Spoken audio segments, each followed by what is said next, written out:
It's a cover-up. There could be any number of things I am referring to with that title, where things are covered, concealed, or whitewashed to keep the truth a secret. We all must be familiar with that being the case on rather serious matters over the decades, and to this day.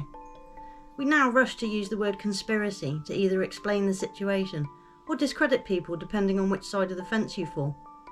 But if we go back to the old-fashioned terms and their real meaning, it might make it easier for some. But this cover-up is not about politics, directly, or aliens, or any actual one piece of information or idea. Although it does stem from an idea, one mentioned a few years ago and seemed as outrageous and controlling as all the others from that same quarter. As soon as it was speculated, I believed it would either be a lie that they could do it, but it may explain an anomalous event that would cover the sun, and otherwise not be explainable in the normal sense, so needed a prelude to it. Like the Mayans predicting the eclipses to enthrall the masses and take control of the earth as apparently they had the heavens. A second thought followed though, and was compounded by remembering the footage from an aircraft in World War II, dropping a blanket of cloud which ended up looking like a solid wall, to shield ships from view and from being an obvious target. I realised then, if you could disperse the smoke curtain sideways instead of down, then you can easily start to block the sun. Now, why would you want to do that? You might ask, as I did.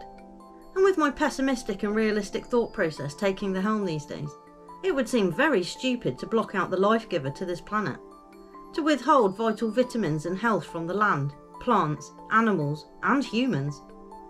Everything here runs on a cycle, and it does seem as if the ones calling the play want to disrupt, control, and change all that revolves around that, messing with people's light, their night view, their body times, their functionality, their very sense of self. It is an intrusion and corruption of life that really is unsustainable in the long term. Which keeps begging the question, what is the actual end game here? Are they going for mass depopulation by way of ridiculous regimes, and really do want to cut everybody off from being able to grow their own food, raise their own family, and just live a content life? The interference is so vast and penetrating, the effects will be far-reaching and long-lasting, and are being felt already. Countries known for consistent good weather have been feeling it, and ours, with its ever-changeable and choppy weather, has also taken a turn for the worse in some places.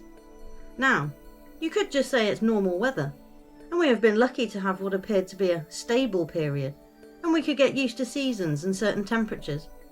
And there is no way to say for sure that wasn't controlled either, even way back, as we only think weather modification technology is new, and given some of the strange things of the past, I don't discount it entirely.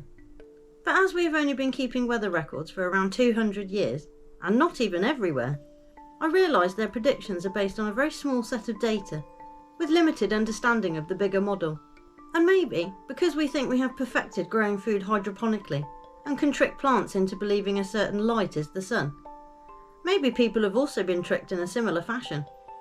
I think of the Star Trek film where the inhabitants of a planet are to be tricked with a holodeck recreation of their world, so they can be removed without noticing and putting up any resistance. And I wonder if it's a Logan's Run play, to convince lots of people that outside is unsustainable, and to make it appear so as best they can, to herd people away from that last bit of natural living we have and are connected to, the sky, the sun, Ra, the life grower.